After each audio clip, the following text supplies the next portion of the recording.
think you know the stars, but you have no idea what they're hiding. It's not just a star. It's something more, something alive. You've awakened something you shouldn't have touched.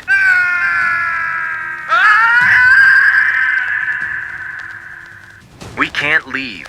This is the future of mankind. It's not the future. It's the end.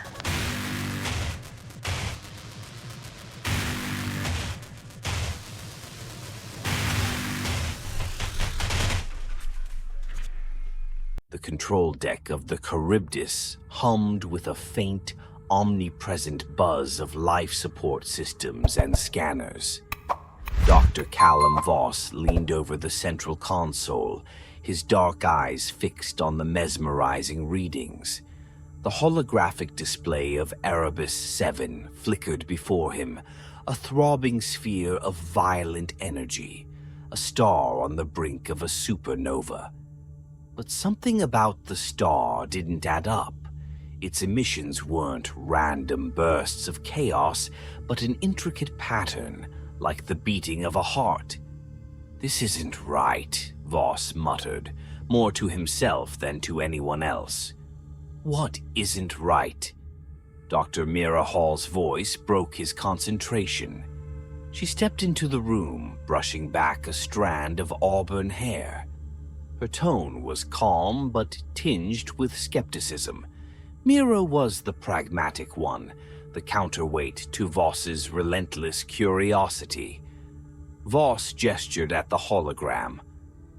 "Look at these gamma bursts. They're too rhythmic, too precise. Stars don't behave like this." Mira frowned and leaned in, scrolling through the data on the console.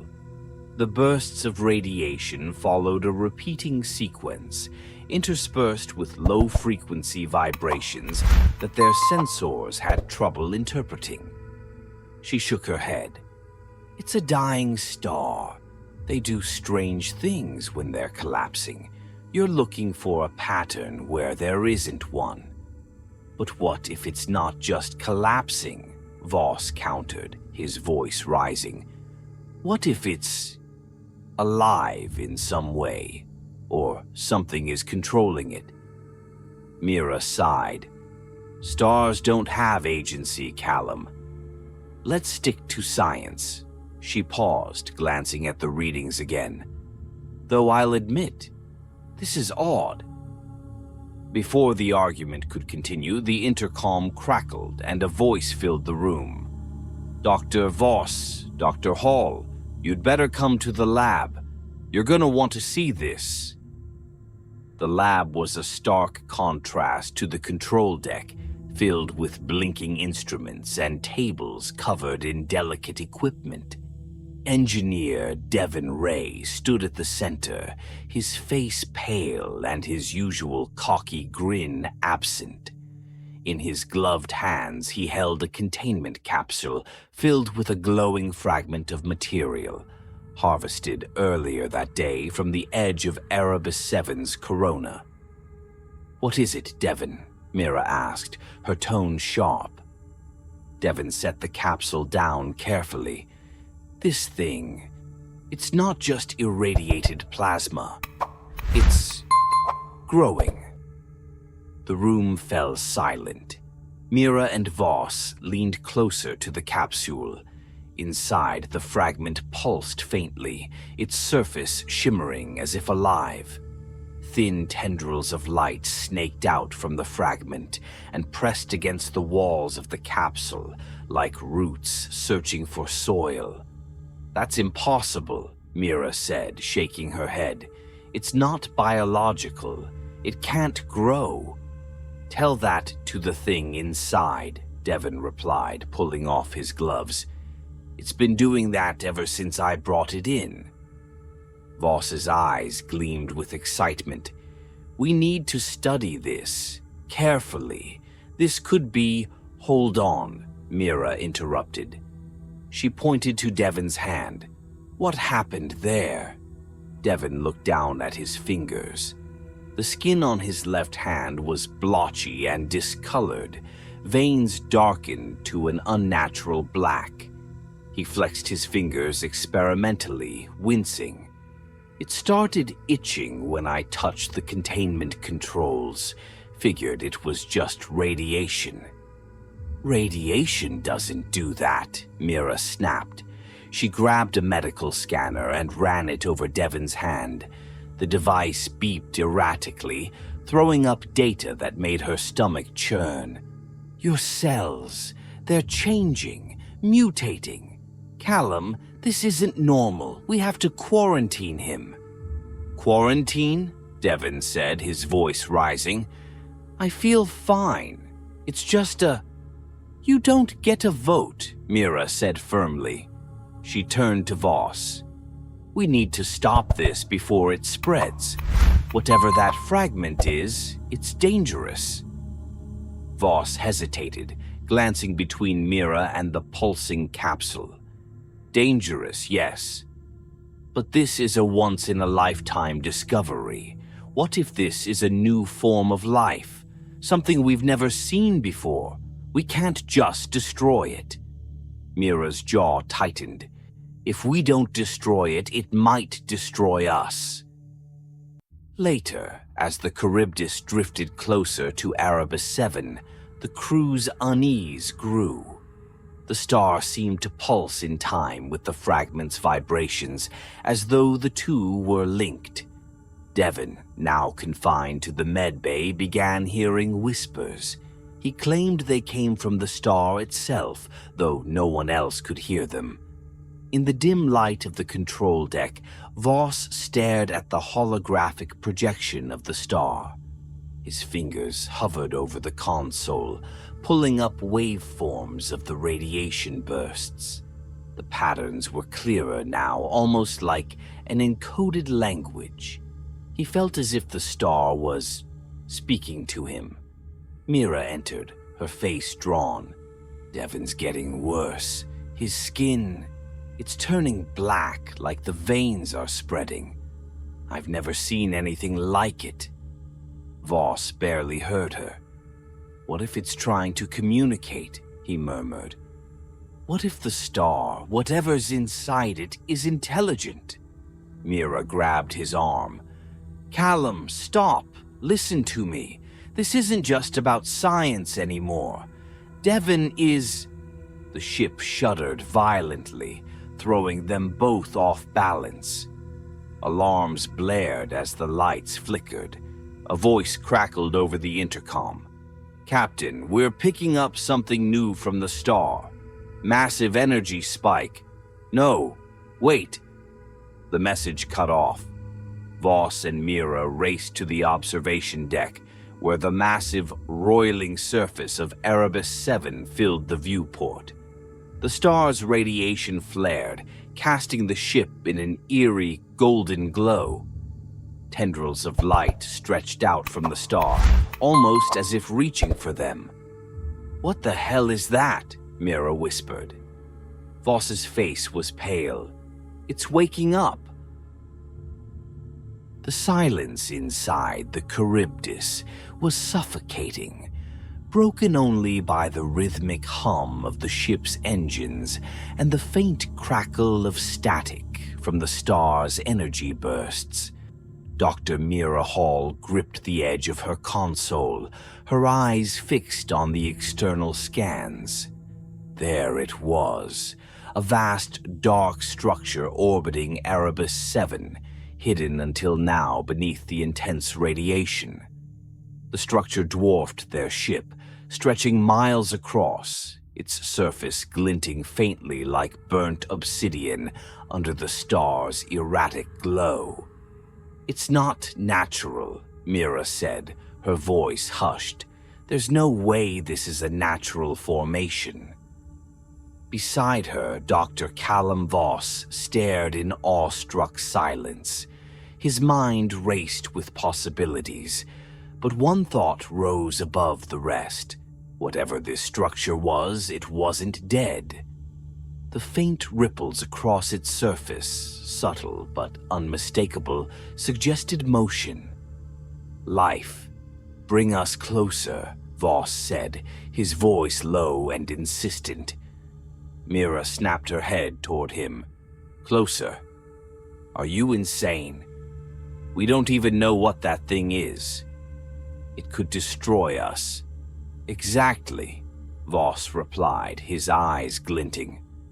We don't know what it is. That's why we have to find out. This is why we came out here, Mira. This isn't discovery anymore, Callum. It's recklessness, she shot back. But even as she argued, she knew they were past the point of turning back. The mystery of Erebus 7, and now this massive artifact, was too compelling, too dangerous to ignore. With a resigned sigh, Mira relayed the order to the helm. Slowly, the Charybdis crept toward the structure. As they drew closer, its details became clearer. The surface was not smooth, but textured like charred flesh, with ridges and valleys that seemed organic in nature. Pockmarks lined its expanse, some deep enough to resemble craters, others looking disturbingly like gaping wounds. Scans are picking up faint energy signatures, said Devon Ray, his voice crackling over the intercom from the medbay. Though quarantined due to his condition, his technical expertise was still invaluable. It's emitting something. Low frequency, almost like a heartbeat. The ship hovered above a massive fissure on the artifact's surface, a jagged crack that plunged deep into its interior. A landing was risky, but Voss insisted, overriding Mira's objections. The crew suited up and descended to the surface in a lander, their boots sinking slightly into the spongy, yielding ground. It was warm, pulsing faintly beneath their feet, like the flesh of a living thing. "This isn't rock," whispered one of the crew members, biologist Carter Dean. She knelt to examine the ground, her gloved fingers brushing against its surface. "It's organic. This entire thing might be alive." Mira glanced warily at Voss, whose expression had shifted from awe to near obsession. "You're still sure about this?" "More than ever," Voss said, stepping toward the fissure. "We're standing on the threshold of something extraordinary, something no human has ever seen." The fissure opened into a tunnel, its walls glistening with a translucent, membranous material. The team descended cautiously, their flashlights casting long, shifting shadows. The air grew thicker as they moved deeper, their breathing labored even within the confines of their suits. Strange, wet sounds echoed through the passage, as if something unseen was moving, just out of sight. "This place feels wrong," Mira muttered. Her instincts screamed at her to turn back, but Voss pressed on, his determination unshaken. The tunnel widened into a cavernous chamber, and the team froze. Suspended from the ceiling and walls were grotesque forms, alien remains, partially embedded in the membranous material. Their bodies were twisted and distorted, their limbs elongated and fused into the organic walls. Empty eye sockets stared down at the humans, mouths frozen in silent screams. "Oh my God," Carter whispered, her voice trembling. "What happened to them?" "They were consumed," Voss said, his tone eerily detached. He stepped closer to one of the remains, his flashlight illuminating its features. Its skin was shriveled and taut, its veins blackened and bulging, much like Devon's infection. "This is a cycle. The artifact uses them, feeds on them." A sudden, wet, squelching sound made the group whirl around. One of the figures on the wall twitched, its desiccated body jerking spasmodically. its head turned toward them, its jaw creaking open to emit a low, guttural moan. The sound reverberated through the chamber, triggering a ripple along the walls. "Back to the ship, now!" Mira ordered, her voice sharp. But before they could retreat, the ground beneath them heaved violently. The floor split apart and tendrils erupted from the fissures, writhing and lashing out. One wrapped around Carter's leg, dragging her toward the wall. She screamed, clawing at the ground as the tendril pulled her closer to one of the embedded corpses. "Help me!" she shrieked. Voss and another crew member rushed forward, hacking at the tendril with their tools. It took several frantic strikes before it released her, retreating into the shadows with an eerie, wet slither. Carter scrambled to her feet, her breathing ragged. "This place is alive," Mira said, her voice filled with dread. "And it doesn't want us here." As they retreated to the surface, Devon's condition worsened aboard the Charybdis. His skin had darkened further, patches of it peeling away to reveal a glistening, chitinous surface beneath. His fingers had begun to elongate, the bones cracking and reforming. He spoke in a voice that wasn't entirely his own, muttering phrases in an alien language that the ship's systems couldn't translate. "The star," he rasped, his voice guttural and distorted. "It's calling. I can hear it. It wants us." Mira stood over him, her stomach churning. She turned to Voss, her eyes blazing. "This is your fault. You brought that thing on board. You exposed us to this." Voss looked at Devon, his expression conflicted. "We can still figure this out. If we understand it, we can control it." "Control it?" Mira snapped. "It's not a discovery, Callum. It's a contagion, and it's killing him." Before Voss could respond, the ship's alarms blared. A new energy spike from Erebus 7 lit up the sensors, a massive pulse that sent shockwaves through the ship. As the crew scrambled to regain control, Mira glanced out the viewport. The artifact was shifting, its surface writhing as though it were awakening. And beneath it, deep within the star's light, something enormous stirred. The lights on the Charybdis flickered, plunging the ship into intervals of shadow and dull amber glow as the alarms wailed. Mira Hall clutched the console edge, her knuckles white. Outside, Erebus 7 burned with a feral intensity, its bursts of energy creating ripples across the void like silent screams. The artifact below them was stirring, and the vibrations from its surface had begun resonating through the ship, like a second heartbeat threatening to sync with their own. "Radiation spikes are off the charts," shouted Lieutenant Corbin from the helm, "and something's coming through the perimeter." Mira's head snapped up. "Define something." "Unknown vessels." 3. No, 4 of them. Cloaked until just now. They're big. Callum Voss stepped onto the deck, his face pale but his eyes sharp with interest. "Finally," he said almost reverently, "someone else is paying attention." Mira ignored him, leaning over Corbin's shoulder to analyze the scans. The incoming ships were enormous, their shapes jagged and organic, as if grown rather than built. They moved with a strange, almost fluid grace, spreading into formation as they surrounded the Charybdis.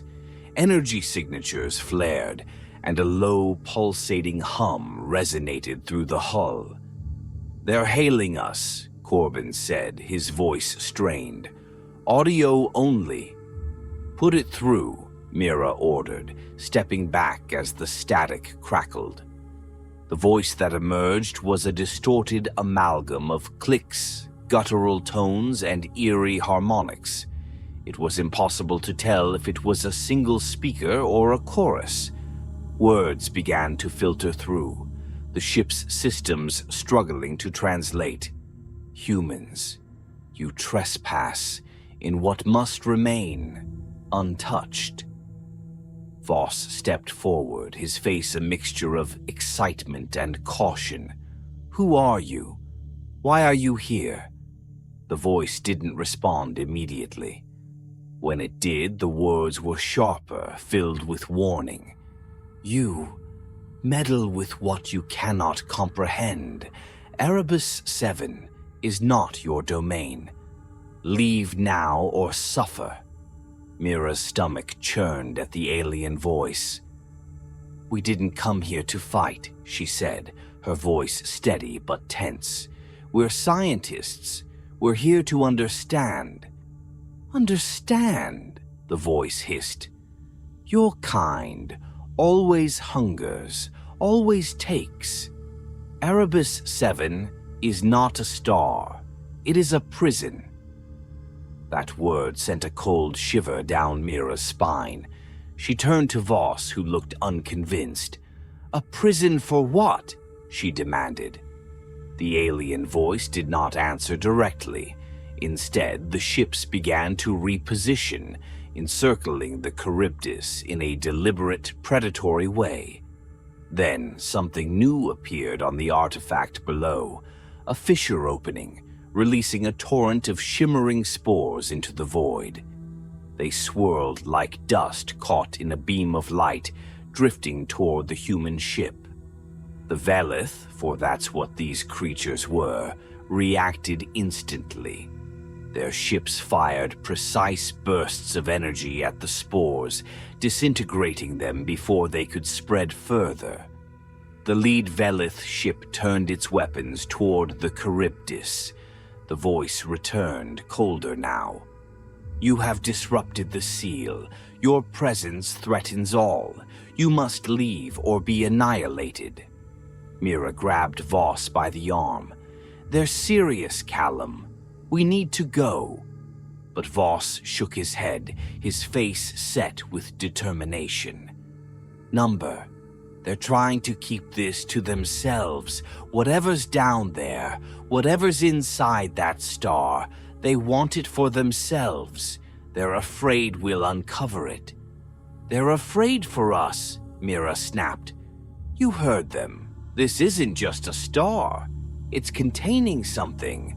And those spores, Devon is already infected. What if they spread?" "I won't let them scare us off," Voss said firmly. He turned to Corbin. "Do not power the engines. We're staying." The Velith didn't wait for the humans to decide. A blast from one of their ships struck the artifact directly, triggering an eruption of the membranous ground. A massive tendril shot out of the surface, twisting and thrashing in the void. The Velith ships fired on it relentlessly, their weapons carving deep gouges into the grotesque appendage. But as they attacked, more fissures opened, and more tendrils emerged, writhing and snapping like the limbs of some colossal beast awakening from its slumber. The Charybdis trembled as the vibrations from the artifact intensified. Mira shouted over the chaos, "Voss, look at what's happening. This isn't about discovery anymore. It's survival." Before he could respond, the alien voice returned, this time louder, more desperate. "You have unleashed the Warden. It will not stop. It will consume. Leave while you still can." As if to punctuate the warning, a wave of energy surged from the artifact, slamming into the Charybdis and the Velith ships alike. Systems on the human vessel flickered and failed. Sparks erupted from consoles, and Mira was thrown to the floor. When she looked up, the viewport was filled with chaos. The tendrils were lashing out, tearing into one of the Velith ships, pulling it into the surface of the artifact where it was crushed like paper. A viscous, glowing substance oozed from the ground, enveloping the broken ship. Mira scrambled to her feet, grabbing Voss by the shoulders. "This is your last chance, Callum. Either we leave or we die here." For a moment, Voss hesitated, his resolve cracking as the reality of their situation sank in. But before he could respond, a new sound filled the air, a deep, resonant roar that seemed to come from the very core of Erebus 7. It wasn't just the artifact moving anymore. The star itself was responding. The Velith ships regrouped, their weapons focusing on the artifact's core. The alien voice returned, softer now, almost pleading. "You cannot save yourselves, but you can save your kind. Leave." Mira didn't wait for Voss's approval. She shoved past him to the comms panel, barking orders to the helm. "Power the engines. Get us out of here now." As the Charybdis began to pull away, the Velith ships continued their assault, desperately trying to contain the horror they had warned the humans about. Mira watched from the viewport, her chest tight with dread, as one of the tendrils reached toward Erebus 7's surface. It pierced the star's corona, and the light dimmed, as though the star itself was being drained.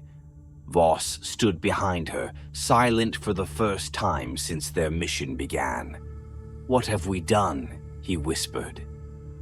Mira didn't answer. She couldn't.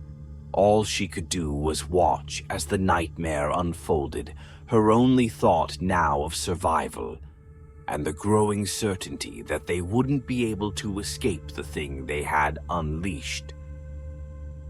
The corridors of the Charybdis were silent, save for the rhythmic hum of the engines struggling against the growing gravitational pull of Erebus 7. The ship shuddered intermittently, a hollow groan reverberating through its hull, as if it, too, feared the unfolding horror. Mira Hall stood on the bridge, staring at the monstrosity outside. The artifact, no longer dormant, twisted and writhed, its tendrils piercing the surface of the star like a feeding parasite. The star's once blinding light had dimmed to a pale, sickly hue, pulsing weakly like a dying heartbeat. "How long until we're out of range?" Mira asked, her voice hoarse from hours of shouting over alarms. Corbin's face was grim as he responded. "At least 30 minutes at full thrust. But if that thing keeps destabilizing the star..." He didn't finish. The unspoken reality hung in the air. They wouldn't make it. Behind them, Voss sat slumped in his chair, his face a mask of hollow defeat. The weight of his decisions pressed down on him, crushing the confidence that had once driven him. He had gambled everything. His team, the mission, humanity's future, and lost. "We need a solution," Mira snapped, turning toward Voss. "You wanted to understand this thing so badly. Well, now's your chance. What do we do?" Voss didn't respond at first. He simply stared out at the artifact, the alien structure that had consumed so much of his life. Then slowly he spoke. "The core," he said, almost in a whisper. "The heart of the artifact. If we destroy it, maybe we can stop this." Mira's eyes narrowed. "You mean the biological reactor at its center? You're not even sure that will work." "It's the only thing we haven't tried," Voss said, his voice steadying. That core is drawing energy from the star. If we can sever the connection, we might be able to collapse the artifact before it fully awakens.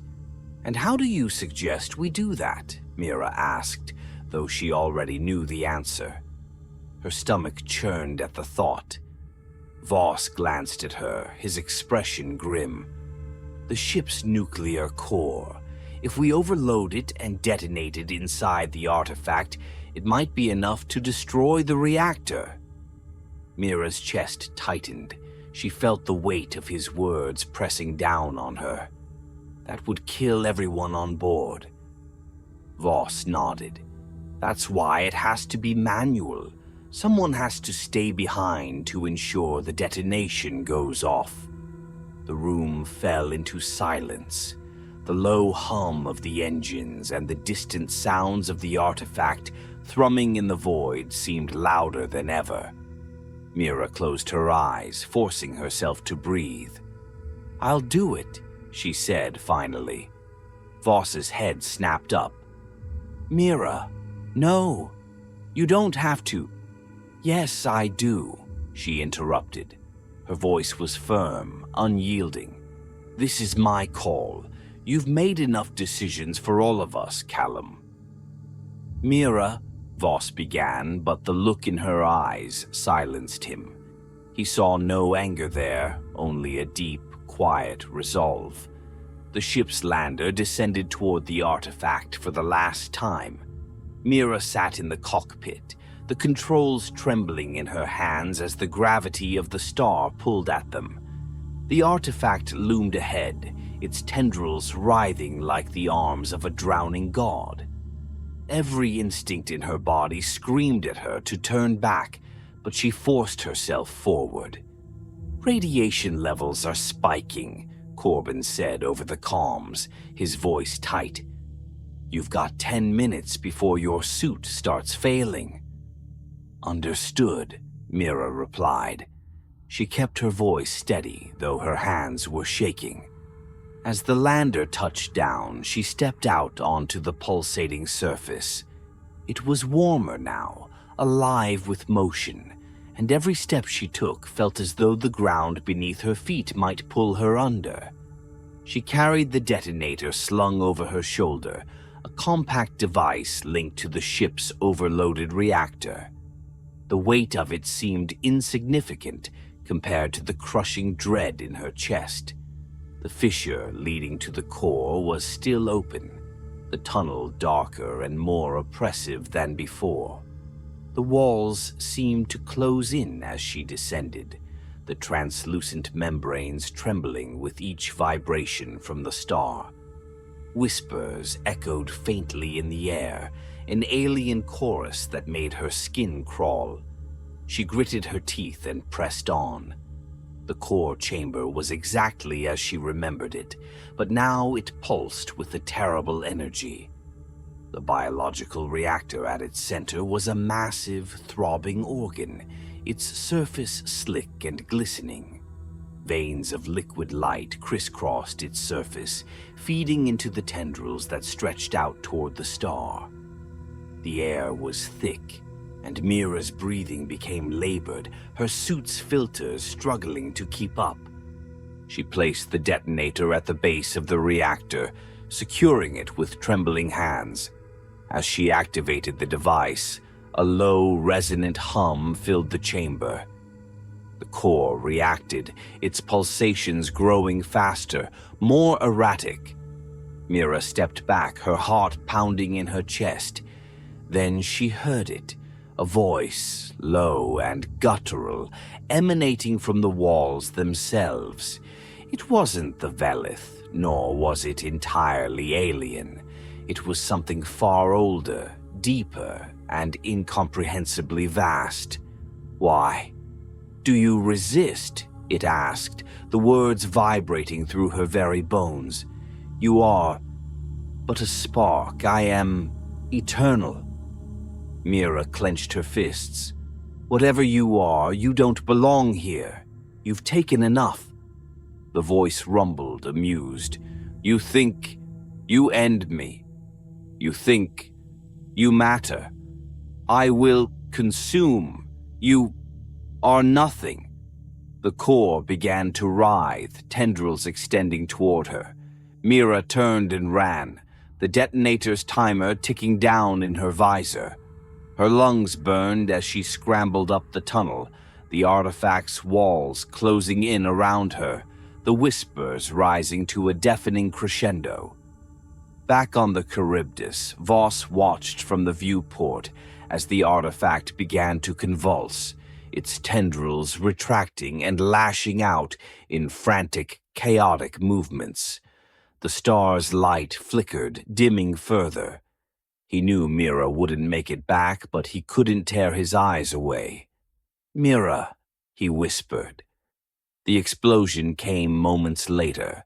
A brilliant flash of light engulfed the artifact, and then it began to collapse in on itself, the tendrils disintegrating as the core imploded. The shock wave rippled through space, slamming into the ship and sending it spinning. When the light faded, Erebus 7 was still there, but it was quiet now. The star's light was faint but steady, its rage extinguished. Voss sank into his chair, his body trembling. Mira's voice echoed in his mind, her sacrifice a weight he would carry forever.